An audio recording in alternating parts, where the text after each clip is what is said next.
an eye out for the poll. At magsisimula na nga ang pinakaunang laban ng MPL Philippines Season 12. It's Echo versus Blacklist International. Mukhang standard ang ating start. Magpapatintero ang ating mga roamers. Dediretso lang muna sila pag nagkataon, tsaka more on vision ang kanilang gagawin. So again, for this one, yung mga instant kill is on the side of Blacklist International, having this kalitan. Na-miss natin si Haji na makita na naglalaro. Oo nga eh. Parang nostalgic, pero we're here. Yep. Tsaka hindi naman sa... parang nalulungkot din ako na nawala si Yue, syempre. Benched lang ngayon, pero syempre maglalaro din yan in the future. But still nakakamiss na makita si Haji, no? Yep. Gusto ko i-take note na ang napili ditong mode ni Carteezy ay assassin mode, nag-rupture siya. So, and of course, yung kanyang kinuha dito is scaling spree. So, gusto niya maging active talaga in the early stages. Nakita natin sa ISF na yung mga Martis players, hybrid sila kung maglaro. Meron pa nga nagba-multinescence at nagka-tank build with the Martis. Pero ang choice ngayon ni Carteezy is to deal the damage. So parang nangyari dito kasi pinag-usapan natin kanina for the Assassins or pagdating doon sa mas pinabilis ba yung Echo Express, pwede ito yung sagot nila through the changes sa kanilang mga emblem. So abangan, medyo slow start muna para sa ating mga koponan. Sanji, 3/4 HP, hindi pa naman level 4 ang Valentina, pero si Sensui ngayon ay tatangke ng mga konting bawas lamang. This is just the first turtle of the game, pero hindi na lang pala just yan dahil sa mga recent updates ay napaka-importante na pala ng pinakaunang pagong ng laro na to. Kaya ito yung tunay na patintero, ito yung tunay na mini-game dito sa Carteezy at Sensui. Pagalingan ng instincts. Speaking of instincts, nakapwesto ng ating mga players dito sa turtle objective. Si Sensui ay tatalon lang doon. Sanford merong hook. Kakagatin ba? Pero merong sumbok na gagawin doon. First blood.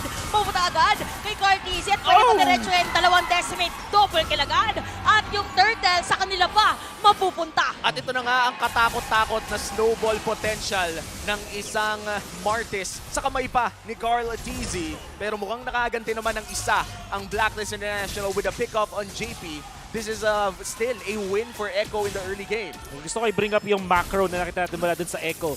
Hinawakan muna ni Carteezy at hindi niya dinamage yung turtle. Paagawan lang sila. Ang hinintay nila is magkaroon ng ultimate dun si Sanji nag-level 4. Kung papansin mo, para silang mga superhero nung nag-landing na may nahook doon si JP, tapos may nahatak naman siya gamit yung kinope niyang ultimate mula doon kay Renny J. So, biglang nawalan ng dalawang heroes. Ineffective para sa Blacklist kasi meron silang hard lockdown agad. So, kudos dun sa pagpapa-level 4 nila kay Sanji. And, Talagang inantay. Talagang Echo ngayon, lamang na agad ng 1.5k gold lead. At yung turtle ay isang minuto pa naman bago lumabas. Right now though, ang tingnan natin ay Blacklist International. Ano bang kailangan nilang hanapin dito? Dahil mukhang medyo nalugi sila sa Valentina pick in that early team fight. Alam mo, pagdating dito, kailangan lang nilang alagaan din si Oheb. Pero wait lang, Oh! meron na pagkakuha doon. Ito na yata inaantay, nabawi ng Blacklist International. Pero tagal bago namatay. Si Carteezy pa nga makakakuha ng kill. Pero may sabatan naman dito. Si Sensui, double kill for the Martis. Grabe na yung Martis. Ito na nga ang snowball na pinag-uusapan natin. 4-0 for the two-time world champion Wolf. Paano ba pigilan ang mga ganitong klaseng Martis? Kailangan nilang i-combo yung burst nila with Kaja. Although, di ba sabi natin maganda yung Kaja plus the Joy. Pero nung naging choice pa nila is the back shot, biglang wala silang early game burst damage. Hintay pa nila si Oheb. Malayo din si Oheb, hindi sila makapag-burst. Oh, speaking of Oheb, parang delikado yata si Oheb din sa may top lane dahil merong tatlong players pero tatlo din naman para side ng Blacklist International at aalis na lang muna ang taas ng disiplina ng ating dalawang koponan. Grabe yung gold lane duel na yun. Akala ko lamang na talaga si Benny Cutie pero nakaganti pa si Oheb. Tapos nag-flicker pa. Though that would be very crucial. Dahil magkakaroon tayo ng turtle fight at walang flicker ang Filipino sniper. Ang tanong dito is kung sasama, hindi sasama si Oheb sa team fight natin. So ngayon medyo tahimik lang muna ang pagkuha ng turtle. Nakapwesto ngayon, 4 na players ng Echo at hindi na rin yata i-contest ng Blacklist as Echo secures the second turtle. Nakikita natin yung value ng dalawang supports dito mula dun sa Echo. Specifically yung Franco, dahil nagiging threat talaga siya. Kumunat siya. Nung mga unang fights na nakita natin na meron siyang madaming assist, 4 assists, nagkaroon siya ng enough na goal para kumunat siya at this point. Tapos, etong si Sanji, always a threat dahil nakopya niya yung ultimate ni Renny J. At gusto ko rin lang abangan dito no, kung ano nga ba ang maiaambag na damage ng isang Vengeance sa Joy. Mamaya lamang kapag bumanat-banat na ang Bruno o kahit ang Martis na rin. But right now, it's still Echo holding the lead. At mukhang hahawakan nila yon hanggang ma-shutdown dito si Carl Tizzy. Ang tanong, hahayaan ba ng Echo yon dahil mukhang tuloy-tuloy lang ang Echo Express? Parang kung titignan mo yung galaw ng dalawang teams natin, nag-aabangan lang din talaga. Nagkataon for Echo, nakakasikir na sila ng kill. At saka yung emblem nga dito ni Carl Tizzy. So with the movement of Blacklist International, alam mo na meron din silang gustong plano. Pero parang hindi pa ito yung perfect time for them. Inaantay pa nila. Pero si Oheb dito namin flicker. Ginagkat pa nga Daddy JP with that Bloody Hunt. Kaya naman unstoppable na Carl Tizzy. At mukhang darating na rin dito mga players ng Blacklist International. Mapipilitan na lumayo na lang muna. Ultra fast na pagkakagat doon sa top lane. Men, grabe yun. Kinagat lang, tas sinaksak ng Martis. Ganun nakasakit si Carl Tizzy, men. Yep. Rapture, tapos burst damage. Wala na magawa dito yung Blacklist International to save Oheb. And kudos to JP. Maximum na range! Speaking of JP, another hook na naman. And Sanji, with parang lumiko bigla yung lambat. Grabe yun Kakainin lang nakakita na nakokoman niya dito yung hook niya. But of course, yung interaction naman yun na mid-animation nung talon doon ni Sensui ay nahuli na siya. That's why naging funky lang yung itsura nung hook na yun.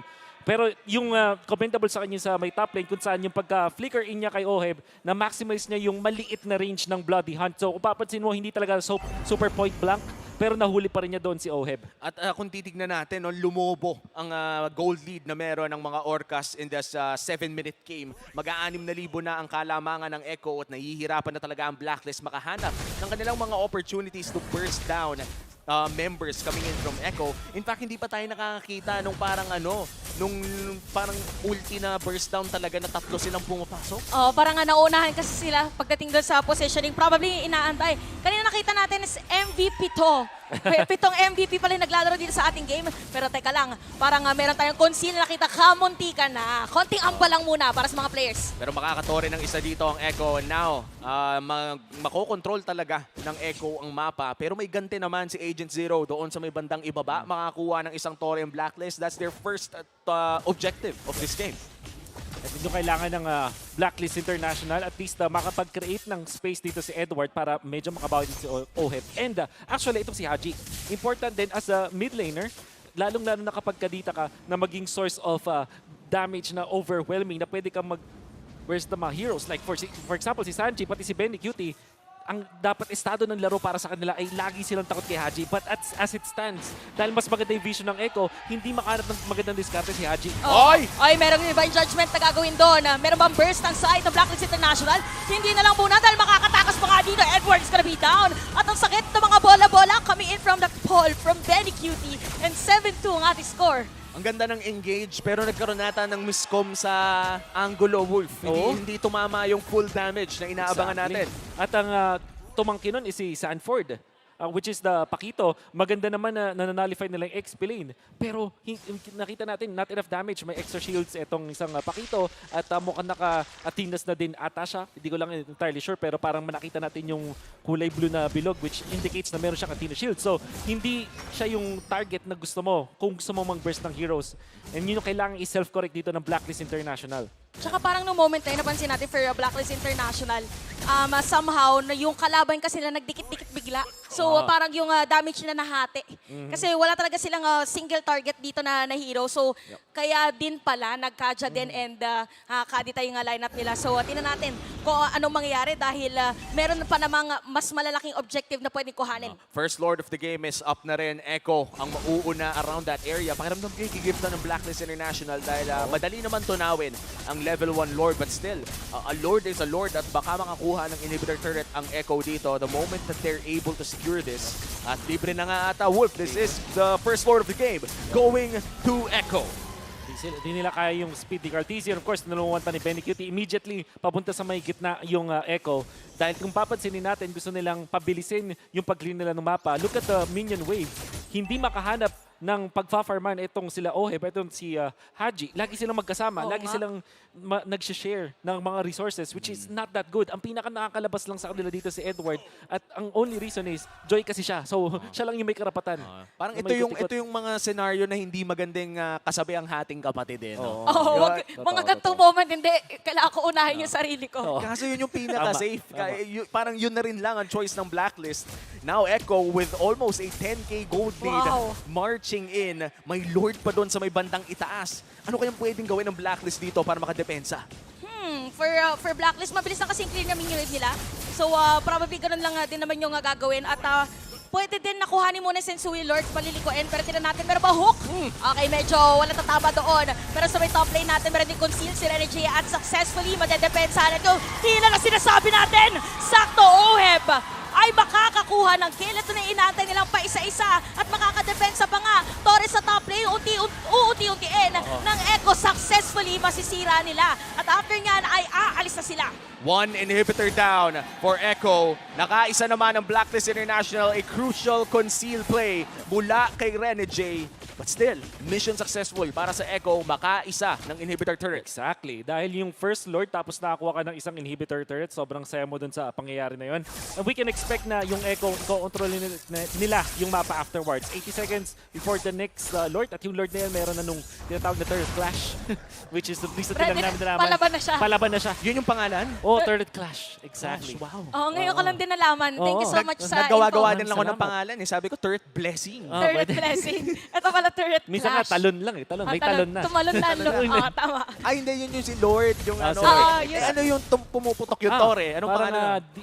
divine something defense eh. Wow. Meron na. Grabe ka Oo. talaga, idol. Okay. Kaya That is a wolf for you guys. Iba. Hintayin natin yun maya-maya. Pero hindi pa kasi yun activated ngayon. Kaya naging madali para sa side ng Echo makapag-push doon sa may bandang itaas. Naku po. Hindi tatama ang knockout punch. Pero JP nag-aarap ng flicker gaga! Napakagandang kagat naman yan. Edward, na kanila makukuha. Tapos mabibilitan nila lumayo. Ay, Ang mga ay. nakatakas, nakauwi. So buhay pa rin ang mga players at pwede pang dumepensa ang Blacklist International. Pero sabi din ng Echo, parang more on pressure lang ang kanilang ibibigay. Yun yung parang pinagpawisan ka na yun sa mga movie. Oo. Yung dumaan yung papatay sa'yo. Tapos nakahinga ka pa, nakapagtago ka sa locker. Ay, locker. Tama. Tama, laging sa mga horror movies. But I think si Sanford, baka naka-advance yung kanyang camera doon. Minsan ganyan yung nangyari. Kaya hindi niya nakita. Pero syempre, Ohebard, sobrang saya na nakataka siya doon. But overall, Blacklist International, hindi magganon kaganda. Nakikita na natin na hindi na ganun kakunat ito si Edward. Madali na siyang i-burst.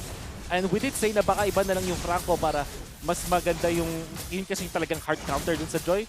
But they opted to ban yung Cho. At na, pinuproof ni JP na hindi lang Cho yung kanyang signature hero. Napakaganda ng performance niya with this Franco. Hindi lang pala pansipa. Pati rin yung Pangkain din. pangkain din. Pambingwit. Ay, pero medyo delikado dito. Speak of bingwit, mukhang meron tayong mabibingwit. Ginamit yung flicker, hinahabol. Dito si Renegade. Meron din naman time ang Echo, Cyclone Icon, C. Lahat ng gagamitin, kakapitan. At ang ibon ay lilipad pa rin. Okay, Ayan na. Eto na. 3, 2 seconds. 2, Sanford, 1. masasalisihan na And naman. Renegade is alive! Kamunti ka na, nakatakas na. 2 beses nang nasalisihan si Sanford, pero 10,000 pa rin ang lamang ng Echo. It's gonna take more than that for Blacklist to come back from this game. Isang malupit na depensa. Gusto ko lang Yan ang kailangan nilang gawin. Gusto ko lang sabihin, sobrang intense na laban Sobrang natin. intense. Importante lahat, pati pag-TP, Pag-TP. inaabangan natin. The most intense TP of all time. Kasi 4-5 yung humahabol sa'yo. Talaga importante. Speaking of importante, Naku po. meron namang hook para dito kay JP. Si Sensui yung magiging target nila. Ginamit na Aray! nila the world. Tapos sarado mo pa with a decimate. Pero may bawi na din naman. Si Haji, the KDA machine, tries to defend their face. Pero sabi dito, ni Edward, papasok lang din with those electrifying beats. At ginamit na rin. Ay, ayun! Ayun Pero may lang! bawi, dumedefensa pa rin. Pero Base story, lock! mapupunta sa Echo. This winning moment is brought to you by our official sponsor, FWD Life Insurance. It's going to be Echo taking game number 1 with a dominant 10K gold lead. Naging maganda man ang mga plays ng Blacklist International sa bandang dulo. Naging too late na. Yes, and for Echo, yung sinabi natin kung mabilis ba yung Echo Express, talagang malapi-tupi yung kanilang Malapit to be. from base to base. ang nangyari dahil dire-diretso nila